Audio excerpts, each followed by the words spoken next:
Hey everyone, and welcome to this explainer on building a STEM persona.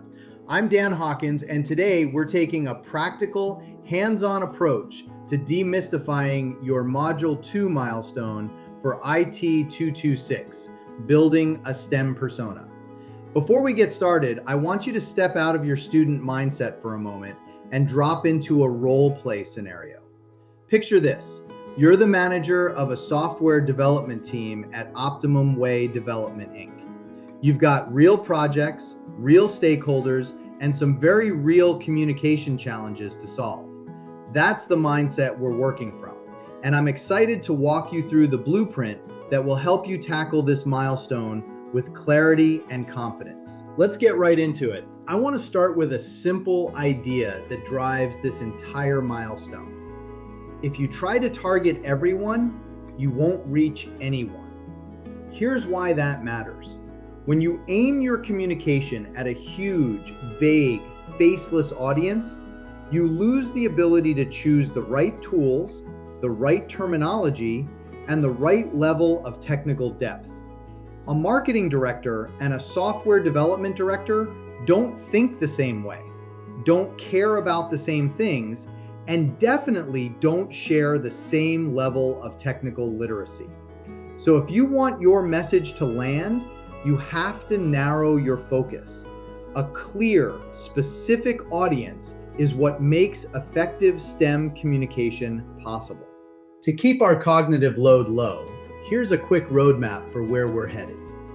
We'll walk through your milestone scenario, look at the DataNanny and One Latte projects, choose a specific audience, break down the 7-layer persona model, cut out the marketing fluff, and finish by connecting all of this to your product brief.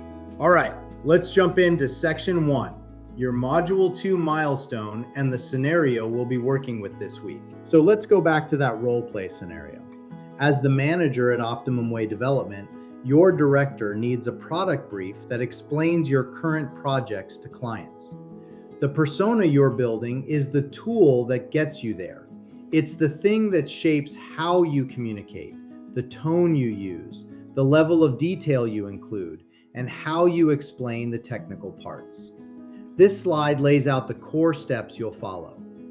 First, choose project. Pick one of the software design documents you've been given. That's your starting point. Next, brainstorm. Think through all the different audiences who might actually use that application. Don't filter yet, just get the possibilities out. Then, select one. This is where you narrow it down. Choose one specific audience to focus on. That single choice is what makes your communication precise. After that, demographics. Identify who this person is in context, age, education, experience level, and the psychographic traits that actually shape how they think. And finally, photo and name. Give your persona a stock photo and a name so they feel real. You're not writing to a category, you're writing to a person. These steps are the foundation of your persona. Everything else in this milestone builds on them. All right, let's move into section 2. We're going to look at DataNanny, One Latte, and how to choose the project you want to work with. So your first major decision is choosing your project. And this slide shows exactly why that choice matters. Each option comes with a completely different technical challenge. On one side, we have DataNanny. This is a security-focused tracker isolation tool. It basically works like a proxy server, and it only functions if the user installs it across all their devices. The big technical challenge here is speed. If DataNanny slows down page loading even a little, users will abandon it immediately. On the other side, we have One Latte. This is a next-generation social networking platform built around data privacy. It uses an anti-bubble, filter-driven model, charges a small monthly fee instead of relying on ads, and ranks user content based on reputation to keep things truthy. Both projects are solid, they're just solving very different problems. Your job is simply to pick the one you find most interesting to explain to an audience. All right, let's move into section 3, where we'll focus on choosing your audience. Once you've brainstormed all the different groups who might use your project, teenagers, privacy-conscious parents, political activists, whoever, you have to narrow it down to one specific audience, and you have to make them real. So meet Carrie. She's 58, she's an interior designer, and she runs her own small business. Finding a stock photo and giving her a name isn't just a rubric requirement. It's what grounds your communication. When you sit down to write your brief later, you're not writing to a vague demographic. You're writing to Carrie, and that completely changes how you explain things. Okay, moving into section 4, where we break down the 7-layer persona model.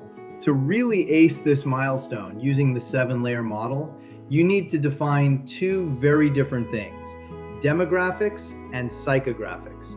Demographics are the contextual details: age, location, education, income. They tell you who the person is in the world, but they're not their identity. Psychographics are the internal drivers. They're the real why behind a behavior. The motivations, fears, values, frustrations, beliefs, and attitudes that shape how someone interprets information. So think of it this way: demographics tell you who they are, but psychographics tell you how you need to communicate with them. Now here's where things get interesting, because we can actually break down those internal drivers. In STEM communication, we look at 6 core psychographic categories: motivations, the things that push a user forward; fears, the things that hold them back; values, the principles that shape how they make decisions; frustrations, the recurring pain points that slow them down; beliefs about technology, the assumptions they bring into any technical conversation; and last, attitudes toward learning, the ways they prefer to take in information and the point where they start to feel overwhelmed. These categories are a big deal because they determine a user's tolerance for technical jargon and their absolute cognitive load limit. If your persona's biggest fear is breaking the system, your communication needs to be packed with reassurance. If their attitude toward learning is that they prefer visuals over text, then you should be planning to use strong diagrams in your final brief. Psychographics are the part that tells you how to communicate, not just what to say. Next up, section 5, cutting the marketing fluff. I want to show you the marketing persona trap because it's really easy to fall into it without realizing it. Take a look at this comparison. On the marketing fluff side, you've got things like your persona's favorite color, their random weekend hobbies, or these vague little catchphrases. As a STEM communicator, is there any good reason to care what Carrie's favorite color is? What you do care about is the STEM context, her technical literacy, her fear of breaking something, her frustrations with confusing interfaces, and her time constraints. Those are the details that actually shape how she reads instructions and how much cognitive load she can handle. And remember, when you're communicating in a STEM context, you only have a few seconds to deliver the important stuff, so you can't waste time on irrelevant fluff. So the crucial takeaway is this: STEM communication means abandoning the fluff and focusing on the specific details that help you reduce user stress and clarify complex instructions. Building on that, STEM personas also have to account for behavioral patterns and jobs to be done, basically how your users act in the wild. Non-STEM audiences usually skim first and read later. They look for visual reassurance, and most of the time they only check the documentation when they're completely stuck. Your persona should reflect a real user who just wants to complete a task without feeling incompetent. Understanding what they're actually trying to achieve, their job to be done, is what engineers need in order to communicate effectively, especially when the user is under pressure. At this point, we need to separate two things you're going to create for this milestone: the persona card and the product brief. These serve completely different purposes. The persona card is the quick reference snapshot, the visual one-page summary you'd hand to a design or engineering team. It shows the name, photo, demographics, motivations, fears, frustrations, and the core psychographic layers at a glance. It's fast, it's scannable, and it helps you anchor your communication to a real human being. The product brief, on the other hand, is your deeper explanation. This is where you walk through the reasoning behind your choices, why this audience behaves the way they do, how their psychographics shape their communication needs, and what engineers must understand to reduce cognitive load. This is the part that demonstrates your analysis and earns the majority of your points. Together, these two pieces give you both the clarity and the depth you need to communicate effectively in a STEM context. Let's move into section 6 and look at how everything you've built so far connects to the persona card and the product brief. This is where your research turns into something you can actually hand to a client. A clear snapshot of your user and a concise explanation of how your project supports their needs. Remember that role play scenario from the very beginning? I told you this milestone wasn't busy work, and I meant it. The persona card you build today, along with your product brief, directly dictates the language you use, the way you present your data, and the specific graphics you choose for your final product brief in the client meeting. When you truly understand your client's technical education level, their strict time constraints, and their underlying fears, that becomes the secret sauce. The persona card, together with product brief, captures those details in a way that engineers can actually use.